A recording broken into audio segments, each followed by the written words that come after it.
teman-teman dan semuanya yang ada di rumah. Apa kabarnya hari ini?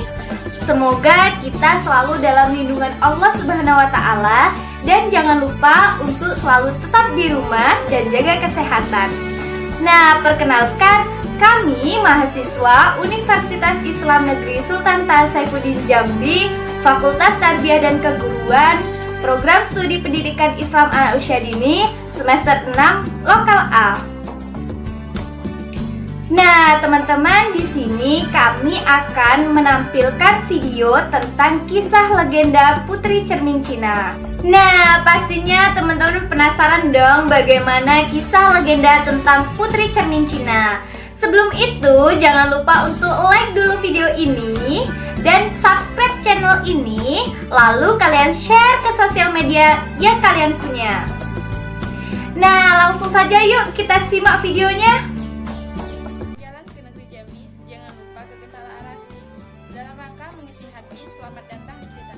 Kalaulah boleh saya berbagi pantun adat Lamu. Kalaulah boleh saya menyapu kanti sapu pantun budaya Lamu. Mudik ulin di hilir pau, itulah dusun di Pati Purpo. Kalau pemimpin hatinya luluh, bakalan selamat negeri kita.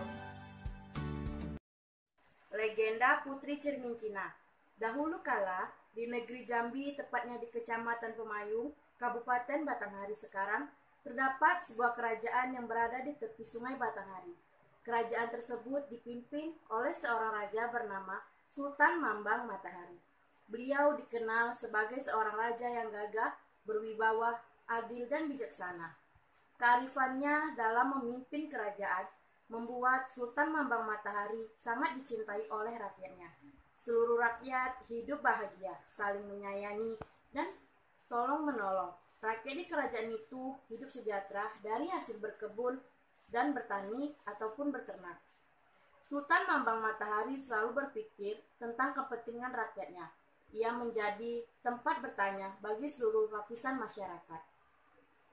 Oleh karena itu, tidaklah mengherankan jika seluruh rakyat di kerajaan yang dipimpin hidup dengan penuh kedamaian.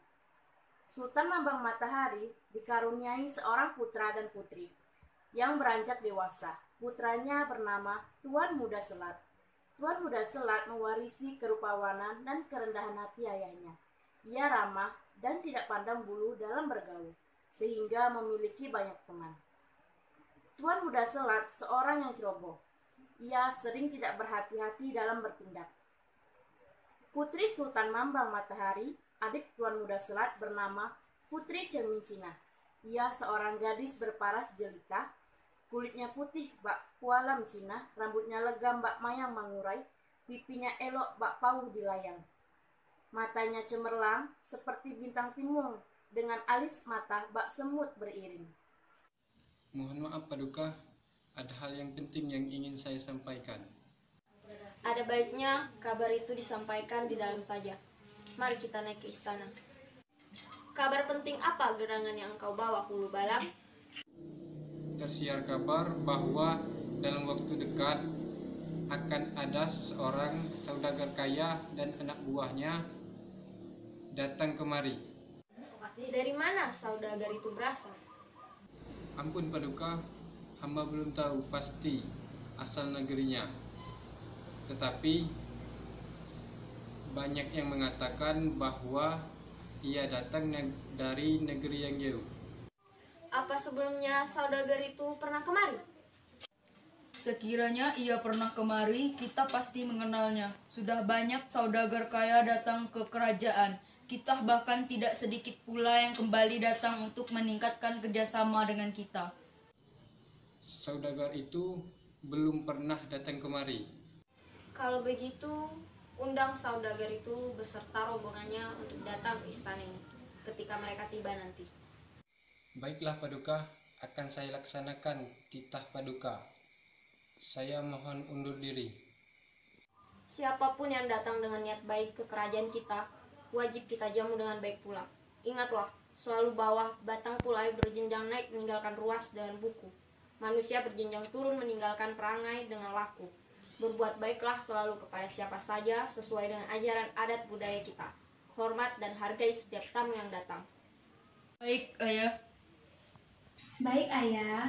Sudah menjadi kebiasaan bagi Sultan Mambang Matahari untuk mengundang dan menjamu setiap pendatang dari jauh yang berkunjung ke daerahnya dengan tujuan berdagang, bekerja sama, ataupun sekedar melihat-lihat kemakmuran kerajaan yang dipimpinnya.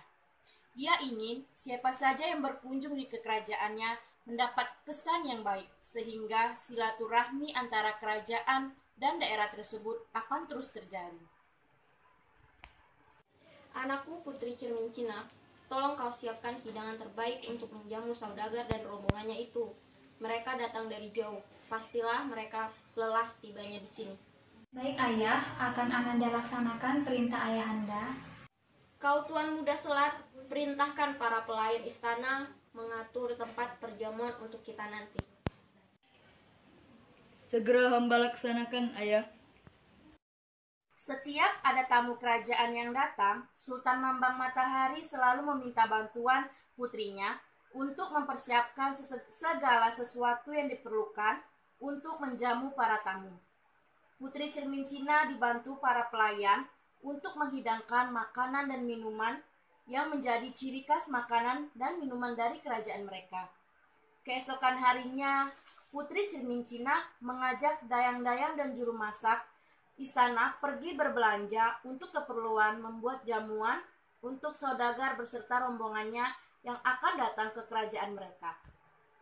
Apa sebaiknya kami saja yang memberi seluruh bahan makanan untuk jamuan besok, Tuan Putri? Iya, Tuan Putri. Tuan Putri tidak perlu ikut serta berpanas-panasan untuk membeli keperluan besok. Cukup kami saja yang pergi membeli. Tidak ada yang perlu dirisaukan. Aku hanya ingin memilih sendiri sayur mayur, lauk pauk, dan rempah-rempah yang segar dan terbaik. Hamba akan pilihkan semua yang terbaik, Tuan Putri. Biarkan aku ikut serta. Sudah lama juga rasanya aku tidak bertemu dan berbincang-bincang dengan orang-orang di luar sana. Lagi pula aku juga ingin membeli beberapa benang tenun yang sudah habis. Dayang-dayang dan juru masak istana tidak kuasa mengurungkan niat Putri Cermin Cina untuk ikut serta membeli bahan-bahan makanan bersama mereka. Baiklah, jika memang begitu kehendak Tuan Putri, mari kita segera berangkat agar sampai ke pasar sebelum tinggi hari. Putri Cermin Cina terlihat gembira bertemu dengan orang-orang di sepanjang perjalanan mereka. Tak henti-henti ia melemparkan senyum dan sesekali menyapa mereka dengan ramah. Tidak ada yang tidak terpukau dengan kecantikan Putri Cermin Cina. Seluruh mata tertuju pada keelokan rupanya dan tubuhnya yang semampai. Keesokan harinya, kapal saudagar kaya raya itu dan rombongan tersebut merapat di pelabuhan kerajaan. Kapal tersebut surat akan muatan barang-barang pecah belah dari keramik, bahan pakaian, dan beraneka ragam perhiasan bagus dan berkualitas tinggi. Orang-orang ramai melihat dan mengagumi kapal besar itu. Selama ini belum pernah ada kapal sebesar itu yang bersau di pelabuhan kerajaan mereka. Kabar merapatnya kapal besar milik saudagar kaya tersebut disampaikan oleh Hulu Balang kepada Sultan Mambang Matahari di istana. Yang mulia tuanku, Paduka, kapal saudagar kaya itu telah merapat ke pelabuhan kita. Kalau begitu, segera sampaikan kepada saudagar tersebut bahwa aku mengundang peserta seluruh anak buahnya untuk datang dan bersantap malam di istana kita. Segera hamba sampaikan, Paduka. Hulu Balang itu bergegas meninggalkan istana menuju pelabuhan untuk menemui saudagar kaya tersebut. Setibanya Hulu Balang di pelabuhan, dilihatnya kesibukan orang-orang yang sedang membongkar muatan. Mereka menurunkan peti-peti besar berisi dagangan ke daratan. Hulu Balang mengamati kesibukan bongkar muat itu sejenak. Yang mana benar saudagar kaya itu? Maaf, kalau boleh saya tanya, siapa pemilik kapal dagang ini? Apakah pemuda itu saudagar pemilik kapal ini? Kapal ini milik Tuan Muda Senaning? Saya membawa alamat dari raja untuk beliau. Mari saya antar Tuan kepadanya. Ada utusan raja yang ingin bertemu Tuan. Pemuda itu memandang Hulu Balang sejenak sebelum meminta anak buah kapalnya untuk kembali bekerja. Hulu Balang merapatkan tangannya, memberi salam kepada pemuda itu. Benar dugaannya bahwa pemuda yang berdiri di depannya ini adalah pemilik kapal besar seluruh peti-peti besar yang ada di dalamnya. Maaf, saya mengganggu kesibukan Tuan sejenak. Tidak apa-apa, Tuan. Saya Hulu Balang dari kerajaan. Saya diperintahkan oleh Sultan Mambang Matahari untuk menyampaikan pesan kepada Tuan. Pesan apa gerangan itu, Tuan? Raja mengundang Tuan dan seluruh anak buah Tuan. Apa gerangan yang terjadi sehingga kami diundang ke istana? Apakah ada kesalahan yang kami lakukan setibanya kami di daerah Tuan ini? Tidak, Tuan. Sudah menjadi kelaziman bagi Raja Sultan Mambang Matahari untuk mengundang siapa saja beliau ingin silaturahmi. Baiklah, kalau begitu, dengan senang hati kami akan memenuhi undangan Paduka Raja. Kami akan datang nanti malam. Terima kasih, Tuan. Kami tunggu kehadiran Tuan dan anak buah Tuan nanti malam. Menjelang sore, Sultan Mambang Matahari berkeliling istana untuk melihat persiapan yang dilakukan oleh putrinya dan putranya, yang dibantu oleh seluruh pelayan istana. Beliau gembira karena seluruh persiapan untuk jamuan nanti malam telah hampir selesai. Saudagar kaya itu, Tuan Muda Senaning, mengenakan pakaian terbaik yang dibawanya. Ia juga tak lupa memerintahkan anak buahnya untuk membawa beberapa barang ke istana sebagai buah tangan untuk sang raja yang telah berbaik hati dan mengundang mereka. Niat baik seseorang hendaklah dibalas dengan kebaikan juga. Hal itu yang selalu ditanamkan dalam dirinya setibanya di halaman istana. Tuan Muda Senaning dan anak buahnya disambut hangat oleh Sultan Mambang Matahari beserta seluruh rakyat yang hadir. Sultan Mambang Matahari tidak menyangka bahwa saudagar kaya yang mereka tunggu ternyata adalah seorang pemuda yang tidak berapa berbeda usianya dengan putranya, yaitu Tuan Muda Selat. Selamat datang di kerajaan kami, Tuan. Terima kasih, Paduka, suatu kehormatan yang tak terhingga. Beraneka ragam sajian mengundang selera yang terhidang dengan lezat. Putri Cermin Cina sengaja meminta juru masak istana untuk membantunya membuat makanan khas kerajaan mereka, seperti gulai tepe ikan dan gagan merasang. Ia ingin saudagar kaya dan rombongan yang datang dari jauh itu dapat menikmati kelezatan ikan-ikan di Sungai Batanghari. Setelah menikmati hidangan utama makan malam, tiba saatnya para undangan dan rombongan untuk menikmati hidangan penutup. Tak lama kemudian, Putri Cermin Cina dengan bantuan beberapa pelayan istana muncul menghidangkan kue Putri Kandis, kue Srikaya, gandus, padamaran, dan kue Kubang Boyo. Kue-kue tersebut juga merupakan kue-kue khas kerajaan yang seluruh bahannya berasal dari tanah pertanian rakyat mereka. Putri Cermin Cina dengan gesit meletakkan seluruh kue-kue tersebut. Ia tidak begitu memperhatikan pandangan takjub Tuan Muda Senaning kepadanya. Alangkah eloknya rupa gadis itu. Tak lengkap rasanya di perut jika tak sampai yang manis-manis di mulut. Mari Tuan, silakan dinikmatkan kudapan yang sudah dihidangkan. Ujar Sultan Mambang Matahari mempersiapkan para undangan untuk menikmati kue-kue yang telah disajikan. Sultan Mambang Matahari, Tuan Muda Selat, dan Tua Tengganai dan Nini Mama merasa sangat senang melihat Tuan Muda Senaning dan seluruh anak buahnya menikmati kue yang dihidangkan dengan lahap. Sesekali tampak satu dua di antara mereka mengangguk-anggukkan kepala sambil melihat kue yang ada di tangan mereka. Setelah usai menikmati seluruh hidangan yang disajikan, Tuan Muda Senaning dan seluruh anak buahnya bermaksud untuk kembali ke kapal mereka. Paduka yang mulia, terima kasih banyak atas undangan Paduka malam ini. Kami dari negeri yang jauh tidak menyangka akan mendapat sambutan sebaik ini. Sudah menjadi kewajiban kami untuk menerima dengan baik siapa saja yang datang ke negeri ini, Tuan Muda. Semoga Tuan Muda dan anak buah Tuan senang berdagang di negeri kami ini. Jika ada hal-hal yang mungkin Tuan Muda butuhkan selama di sini, jangan sungkan-sungkan untuk memberitahu Hulu Balang atau siapa saja yang ada di istana ini. Sekiranya kami dapat membantu, tentu akan kami bantu. Terima kasih banyak, Paduka. Sebelum meninggalkan istana, Tuan Muda Senaning menyerahkan beberapa barang sebagai cenderamata kepada Sultan Mambang Matahari. Sultan Mambang Matahari menerima pemberian tersebut.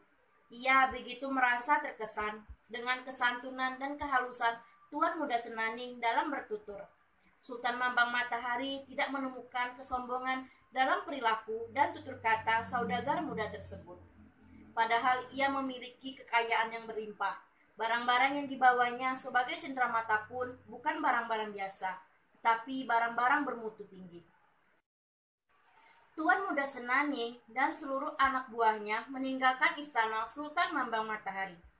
Mereka begitu terkesan dengan keramahan dan kebaikan Sultan Mambang Matahari, serta seisi istana pada penjamuan malam itu. Kelezatan hidangan dan kecantikan Putri Cermin Cina menjadi buah bibir mereka sepanjang perjalanan kembali ke kapal. Paras Putri Cermin Cina yang sangat cantik masih bermain di dalam pikiran Tuan Muda Senaning. Tanpa disadarinya, hatinya terpikat pada gadis itu. Bagaimana caranya agar ia bisa bertemu dengan gadis itu kembali? Jika memang gadis itu adalah putri dari Sultan Mambang Matahari, tentunya ia bukan gadis sembarangan yang mudah untuk ditemuinya di mana saja. Putri seorang raja tentulah sangat dicintai oleh dayang-dayang dan pengawal istana. Tuan Muda Senaning berdoa di dalam hati, semoga suatu hari nanti sebelum kembali ke negerinya, ia dapat bersua kembali dengan Putri Cermin Cina. Terbesit kepikirannya untuk mengenal Putri Cermin Cina lebih jauh. Selama ini, kemanapun ia berlayar dan melapatkan kapalnya untuk berdagang, tidak pernah dirasakan kegundahan serupa ini. Banyak juga gadis yang dijumpainya, tetapi tidak ada yang mengusik hatinya, seperti ketika ia melihat Putri Cermin Cina. Indah sekali kain sarung yang Tuan pakai. Kain baru tampaknya. Ayah yang memberikannya kepadaku setelah acara jamuan makan malam lalu. Saudagar itu yang memberikannya untuk Tuan Putri. Iya, kainnya memang halus. Semoga saja nanti ada yang menjual benang sebaik bahan sarung ini untuk kutenun. Ketika memberikan kain itu kepadanya, ayahnya Sultan Mambang Matahari juga bercerita tentang kekagumannya kepada saudagar muda tersebut. Sayang, ia tak begitu memperhatikan benar saudagar tersebut malam itu. Dari kejauhan, Tuan Muda Senaning melihat kedatangan Putri Cermin Cina yang diapit beberapa dayang-dayangnya. Senyumnya mengembang, bukan main girangnya, hati dapat bertemu kembali dengan gadis yang telah memikat hatinya tersebut. Rasa bahagia pun semakin tak terkalahkan melihat Putri Cermin Cina memakai kain sarung batik beriannya. Pucuk dicinta ulang pun tiba. Setelah beberapa hari ini, ia bertanya banyak hal tentang Putri Cermin Cina kepada orang-orang istana yang kebetulan berbelanja di tempatnya. Apa yang bisa Kakanda bantu? Tidak banyak, Kanda. Dinda hanya ingin membeli benang untuk menenun dan menyulam. Jika ada benang sehalus bahan kain seperti ini yang Kanda berikan, bisalah Adinda membeli beberapa. Tuan Muda Senaning kagum dengan kelembutan suara dan kehalusan tutur kata Putri Cermin Cina. Tidak salah apa yang dikatakan orang-orang akan kehalusan bahasa Putri Cermin Cina. Ada, Dinda. Benang emas untuk Dinda tenun menjadi songket pun ada. Sebenarnya ada hal penting yang Kakanda utarakan pada Dinda. Apa gerangan hal penting itu, Kanda? Tuan Muda Senaning mengumpulkan keberanian untuk mengutarakan isi hatinya.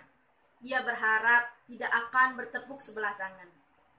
Dari awal Kakanda melihat Adinda pada acara jamuan itu, Kakanda langsung terpikat kepada Adinda. Kakanda merasa Adinda yang ditakdirkan Tuhan menjadi jodoh Kakanda. Putri Cermin Cina tidak tahu harus berkata apa. Pipinya bersemu merah. Tidak dapat dimungkirinya bahwa cerita tentang saudagar muda ini yang didengarnya dari ayahnya juga telah menjadikan hatinya terpaut, walaupun baru kali ini ia bertemu dan berbincang langsung dengannya. Saudagar kaya ini tidak berbeda berapa jauh usia dari kakaknya. Tuan Muda Selat meskipun kaya, Tuan Muda Senaning sama sekali tidak sombong. Tutur katanya sopan dan halus. Tindakannya pun kepada orang lain amatlah baik. Bukan Adinda ragu atau tidak percaya pada apa yang Kakanda katakan. Adinda pun sebenarnya merasakan hal yang sama. Tetapi sebaiknya Kakanda langsung saja berbicara junjungan Adinda di istana. Seketika, Tuan Muda Senaning merasa hatinya lega dengan jawaban Putri Cermin Cina. Ternyata ia tidak bertepuk sebelah tangan.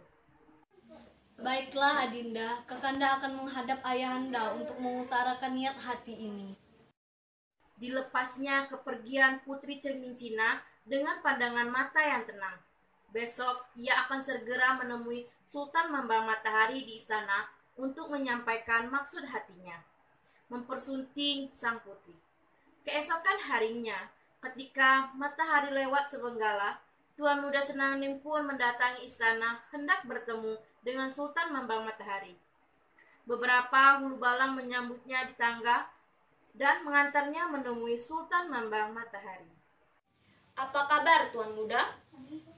Baik Paduka, maafkan hamba yang datang mendadak menghadap Paduka pagi ini. Ada hal penting yang ingin hamba sampaikan. Apa ada perlakuan dari rakyatku yang mengganggu kelancaran usahamu? Tidak, Paduka. Rakyat kerajaan ini sungguh baik dan ramah. Hamba sungguh terkesan. Lalu, apa hal penting itu? Sebelumnya, mohon maafkan hamba jika hamba lancang. Maksud kedatangan hamba ini, hamba ingin mempersunting Putri Paduka, Putri Cermin Cina. Sultan Mambang Matahari mendengarkan tujuan kedatangan Tuan Muda Senaning dengan tenang. Ia tidak menyangka bahwa Tuan Muda Senaning berani secara langsung mengutarakan niatnya untuk mempersunting Putri Cermin Cina. Kekagumannya pada sikap saudagar muda itu semakin bertambah. Sebenarnya, Tuan Sultan Mambang Matahari pun sudah tertarik dengan kepribadian Tuan Muda Senaning dari awal beliau mengundang saudagar muda tersebut ke istana. Baiklah Tuan Muda, aku hargai keberanianmu meminang putriku. Namun, aku belum bisa memastikan apakah akan menerima atau menolak pinangan ini, karena aku harus bertanya terlebih dahulu kepada putriku. Selain itu, Tuan Teganai dan Ninik Mama tempat kami biasa bermusyawarah dan bermufakat juga harus tahu akan hal ini. Baik Paduka, hamba akan menunggu dan menerima apapun. Tuan Muda Senaning pun meninggalkan istana. Meskipun belum ada jawaban pasti seperti yang diinginkannya, hatinya telah lega karena telah menyampaikan apa yang menjadi beban pikirannya selama beberapa hari. Pada malam hari setelah kedatangan Tuan Muda Senaning, Sultan Mambang Matahari memanggil Putri Cermin Cina dan menyampaikan maksud kedatangan saudagar muda tersebut kepada putri yang amat dicintainya. Putri Cermin Cina dengan jujur mengatakan bahwa ia juga telah menaruh hati kepada Tuan Muda Senaning, sehingga ia tidak berkeberatan dengan pinangan pemuda itu. Setelah mendengar pengakuan putrinya, Sultan Mambang Matahari menjadi lega. Ia merasa sangat bahagia karena putri yang sangat dicintainya akhirnya beroleh juga jodoh yang sama, elok budi pekerti dan bahasanya. Ia yakin Tuan Muda Senaning akan dapat membahagiakan putrinya. Seluruh tua Tengganai dan Ninik Mama yang hadir bersepakat bahwa Tuan Muda Senaning adalah jodoh yang tepat untuk Putri Cermin Cina. Mereka juga kagum dengan kepribadian dan kehalusan tutur kata saudagar muda tersebut. sehingga tidak ada alasan untuk tidak merestui pinangan Tuan Muda Senaning pada Putri Cermin Cina. Musyawarah dan mufakat selanjutnya dilakukan untuk memutuskan kapan perhelatan pernikahan sejoli itu akan dilaksanakan. Sultan Mambang Matahari ingin perhelatan pernikahan anaknya diadakan dengan meriah dan dinikmati oleh seluruh rakyat di kerajaannya. Tuan Muda Senaning harap-harap cemas menunggu kata-kata yang akan disampaikan oleh Sultan Mambang Matahari. Ia khawatir harapannya tidak dapat dikabulkan oleh Sultan Mambang Matahari. Bukan 1-2 orang saja yang mempersunting Putri Cermin Cina, tetapi tidak terhitung utusan dari berbagai kerajaan dan negeri dari jauh yang datang kepada Sultan Mambang Matahari untuk meminang sang putri. Tuan Muda Senaning, aku telah menanyai putriku dan kami juga telah bermusyawarah dengan para tetua di kerajaan ini tentang niat baikmu mempersunting putri kesayanganku. Kami menerima pinanganmu. Tuan Muda Senaning mengangkat mukanya memandang Sultan Mambang Matahari dengan mata berbinar-binar. Tak terperikakan kebahagiaan yang meluap di dalam hatinya mendengar kata-kata Sultan Mambang Matahari itu. Segera ia merapatkan kedua telapak tangannya di dada sebagai ungkapan terima kasih yang dalam kepada raja yang adil dan bijaksana tersebut. Terima kasih Paduka, hamba sungguh bahagia dengan diterimanya pinangan hamba. Akan tetapi, ada sesuatu hal yang harus aku sampaikan berkenaan dengan pernikahan kalian. Dengarkan baik-baik. Putri Cermin Cina adalah putri kesayanganku. Aku ingin pernikahannya dilangsungkan dengan meriah dan seluruh rakyat hendaknya dapat juga merasakan kemeriahan perhelatan pernikahan kerajaan ini. Selain itu, aku juga akan mengundang sahabat-sahabat kerajaan tetangga. Sehubungan dengan itu, kami telah bermusyawarah dan bermufakat untuk tidak melaksanakan pernikahan kalian dalam waktu dekat ini. Pernikahan kalian akan dilangsungkan 3 bulan dari sekarang. Menjelang itu, aku akan pergi berlayar mengumpulkan bekal untuk persiapan pernikahan nanti. Sekembalinya dari berlayar, pernikahan kalian akan segera dilangsungkan. Anakku Tuan Muda Selat, besok ayah akan berlayar jauh untuk mengumpulkan persiapan pernikahan adikmu. Selama kepergianku itu, tolong kau jaga adikmu Putri Cermin Cina dengan sebaik-baiknya. Ayah tidak ingin hal-hal buruk terjadi padanya selama ayah tidak ada. Baik, Ayah, akan hamba laksanakan amanah dari Ayahanda. Baik Ayah, akan hamba laksanakan perintah Ayah. Doa hamba menyertai kepergian Ayahanda. Semoga dapat kembali dengan selamat dan membawa bekal yang cukup untuk pernikahan hamba nanti. Keesokan harinya, ketika matahari baru saja terbit, Sultan Mambang Matahari telah bersiap-siap di atas kapal yang bersandar di tepi Sungai Batanghari. Ia diantar oleh Tuan Muda Selat, Putri Cermin Cina, Tuan Muda Senaning, beberapa tetua kerajaan, dan para hulu balang. Sebelum menaruh saunya, sekali lagi ia berpesan kepada Tuan Muda Selat untuk benar-benar menjaga Putri Cermin Cina dengan sebaik mungkin. Sepeninggal Sultan Mambang Matahari berlayar, Putri Cermin Cina menghabiskan waktunya seperti hari-hari biasa ketika ayahnya ada di istana. Ia tekun-menekun dengan menggunakan gedongan di dalam kamarnya yang luas.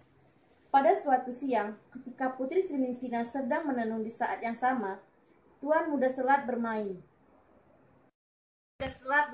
gasing kayu bersama Tuan Muda Senaning. Mereka terlihat asik mengadu ketangkasan dan keterampilan memutar gasing masing-masing. Silih berganti, mereka meningkah gasing yang mendapat undian untuk bertukar pertama. Suara tawa mereka terdengar berderai hingga ke kamar Putri Cermin Cina. Perseruan permainan gasing itu menarik perhatian orang-orang yang lewat, sehingga banyak yang tertarik dan melihat permainan adu gasing tersebut. Mendengar derai tawa kakak dan tunangannya di halaman, Putri Cermin Cina segera beranjak dari gedongan. Ia berjalan menuju jendela kamarnya untuk melihat permainan gasing kakak dan tunangannya. Kemunculan diri di balik jendela kamarnya membuat perhatian Tuan Muda Senaning teralih dari gasing yang sedang diputarnya. Gasing itu berputar mengenai gasing Tuan Muda Selat yang tengah berputar kencang. Gasing Tuan Muda Selat melayang dan terpental ke arah berdirinya Putri Cermin Cina.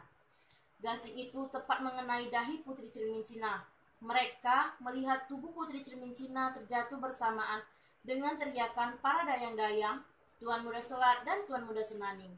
Segera berlari menuju kamar Putri Cermin Cina. Mereka mendapati tubuh Putri Cermin Cina yang terbaring tak berdaya di lantai dengan dahi yang terluka parah. Tuan Muda Selat berusaha menyadarkan Putri Cermin Cina. Diletakkan tubuh adiknya tersebut di pangkuannya. Usaha untuk menyadarkan adiknya sia-sia, karena tak lama setelah itu Putri Cermin Cina menghembuskan nafas terakhirnya. Bukan main sedihnya Tuan Muda Selat atas meninggalnya Putri Cermin Cina. Tuan Muda Senaning yang melihat kejadian itu pun merasa sangat bersalah. Kelalaiannya telah membuat tunangannya itu pergi meninggalkannya. Diedarkannya pandangan ke sekeliling kamar Putri Cermin Cina. Matanya tertumbuk pada 2 buah lembing yang menempel bersilang di salah satu dinding kamar. Dengan gelap mata, Tuan Muda Senaning meraih tombak tersebut dan melemparkannya keluar jendela, sehingga kedua tombak tersebut menancap di tanah. Tanpa berpikir panjang, menuruti kesedihan hatinya, Tuan Muda Senaning pun mengakhiri hidupnya. Semua yang melihat kejadian itu tidak dapat berkata-kata. Tuan Muda Senaning pun menyusul kepergian Putri Cermin Cina. Tinggallah Tuan Muda Selat yang terpaku melihat 2 orang yang dikasihi terbujur kaku. Tidak dapat dibayangkan akan murka ayahnya jika mengetahui apa yang telah terjadi pada Putri Cermin Cina dan Tuan Muda Senaning. Padahal beliau sudah mewanti-wanti untuk menjaga adiknya dengan sebaik mungkin. Akhirnya Tuan Muda Selat memerintahkan para pembantu istana beserta masyarakat untuk mengurus jenazah Putri Cermin Cina dan Tuan Muda Senaning. Lalu ia meminta mereka menguburkan jenazah Putri Cermin Cina di tepi sungai. Sementara itu jenazah Tuan Muda Senaning dibawa oleh anak buahnya ke kapal mereka. Kapal tersebut berlayar ke seberang sungai. Mereka mengubur jenazah tuan mereka di sebuah daratan seberang sungai yang hingga kini dinamai sebagai Desa Senaning. Setelah kedua jenazah tersebut, Tuan Muda Selat memutuskan untuk meninggalkan kerajaan ayahnya bersama sebagian orang yang setia dengannya. Ia tidak sanggup menghadapi kekecewaan dan kemarahan ayahnya jika kembali dari belayar nanti. Tuan Muda Selat bersama pengikutnya akhirnya meninggalkan istana dengan menggunakan kapal. Mereka berlayar tanpa tujuan yang jelas, sampai akhirnya Tuan Muda Selat memutuskan untuk meninggalkan pengikutnya di suatu tempat di tepi sungai. Hingga hari ini tempat ia meninggalkan ke pengikutnya tersebut dikenal dengan nama Desa Selat. Tak lama setelah kepergian Tuan Muda Senaning dan Tuan Muda Selat, Sultan Mambang Matahari pun kembali dari pelayaran dengan membawa banyak bekal untuk perhelatan besar pernikahan Putri Cermin Cina dan Tuan Muda Senaning. Ketika merapatkan kapalnya di pelabuhan, beliau merasa aneh dengan keadaan kerajaan yang sangat lengang. Pelabuhan yang biasanya ramai oleh lalu lalang masyarakat tampak sepi. Kapal besar milik Tuan Muda Senaning pun tidak ada lagi di tempatnya bersandar 3 bulan yang lalu. Bergegas Sultan Mambang Matahari pulang ke istana. Suasana yang lengang juga ditemuinya di istana. Tidak ada Putri Cermin Cina dan Tuan Muda Selat yang menyambutnya. Sekilas dilihatnya jendela kamar Tuan Putri Cermin Cina yang tertutup rapat. Sultan Mambang Matahari segera masuk ke istana dan memanggil beberapa orang dayang-dayang yang masih ditinggal di istana. Apa yang terjadi? Kemana Putri Cermin Cina dan Tuan Muda Selat? Mengapa lengang sekali negeri ini? Ampun Tuanku Paduka, banyak musibah yang terjadi sepeninggalan Tuanku Paduka berlayar. Sultan Mambang Matahari mendengarkan seluruh peristiwa yang terjadi pada Putri Cermin Cina, Tuan Muda Senaning, dan Tuan Muda Selat. Dengan menyanggul, beliau pun akhirnya meninggalkan istana dengan para pengikutnya yang tersisa menuju ke sebuah daerah di seberang tempat asalnya. Tempat itu berada di antara daerah Tuan Muda Senaning dikubur dan tempat Tuan Muda Selat menambahkan kapalnya. Di tempat baru itu, beliau membangun kembali kehidupan bersama para pengikutnya. Hingga saat ini, tempat baru yang dihuni oleh Sultan Mambang Matahari dan pengikutnya dinamakan Desa Lubuk Ruso.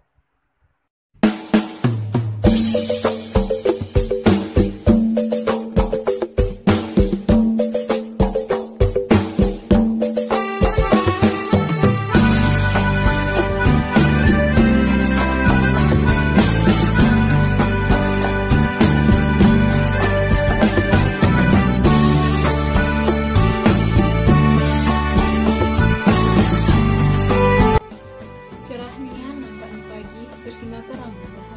Riang nian nampaknya hati, senyum riang tak senyumnya. Apalah tanda batang pandan, daunnya panjang duri berduri. Apalah tanda orang beriman, dadanya lapang tahu. Kalau hendak pergi bermain,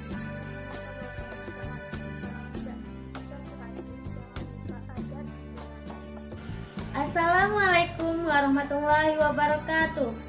Hargailah kebudayaan kita dengan menggunakan kain songket tenun. Karena kain songket ini sangat aman dan nyaman dipakai.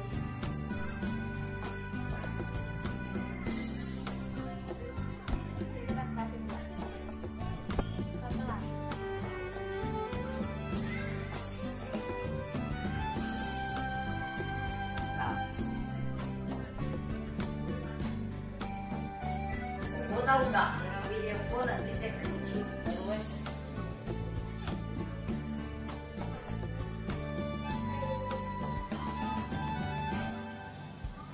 Larutan ya cap kaki 3 yang ada gambar cap kaki 3.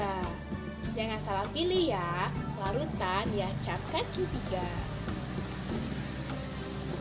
Hai masyarakat Jambi, ayo kita buktikan rasa cinta kita terhadap budaya Jambi dengan melestarikan kain batik Jambi.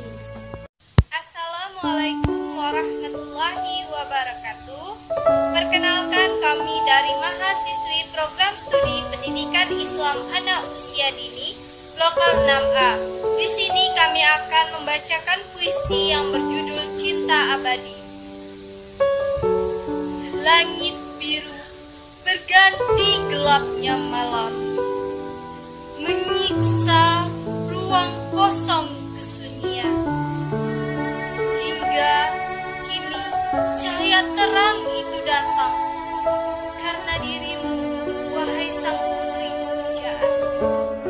Matamu memancarkan ketulusan, senyummu memancarkan kejujuran, keanggunanmu mengalahkan angin di padang ilalang.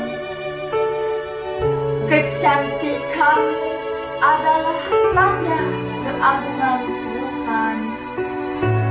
Putri pujaan, maukah dirimu menerimaku menjadi lelaki pujaan? Hidup bersama selamanya di kerajaan dan menjalani hari-hari dengan penuh kebahagiaan. Aku selalu berdoa kepada Tuhan, semoga takdirnya berpihak kepada kita untuk hidup bersama hingga maut memisahkan kita.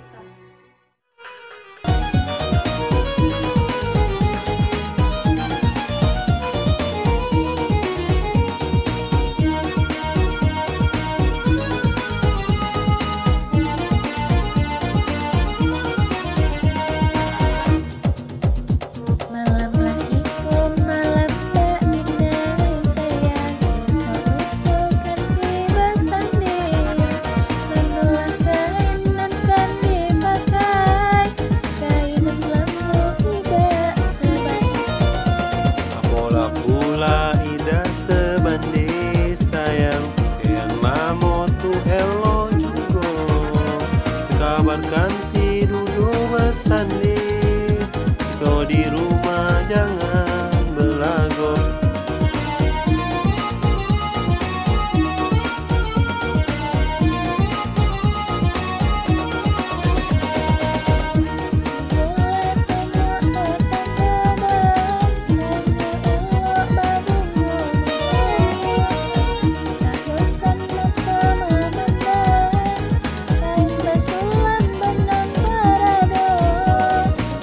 Kalaulah itu yang adik katakan, rasanya abang dah salah lagi. Kain tenamo tenunan seberang, itu radio si batik Jambi. Buah keduduk, buah belimbing, sayang batik di pagi hari. Tengok pengantin duduk bersanding,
wabarakatuh.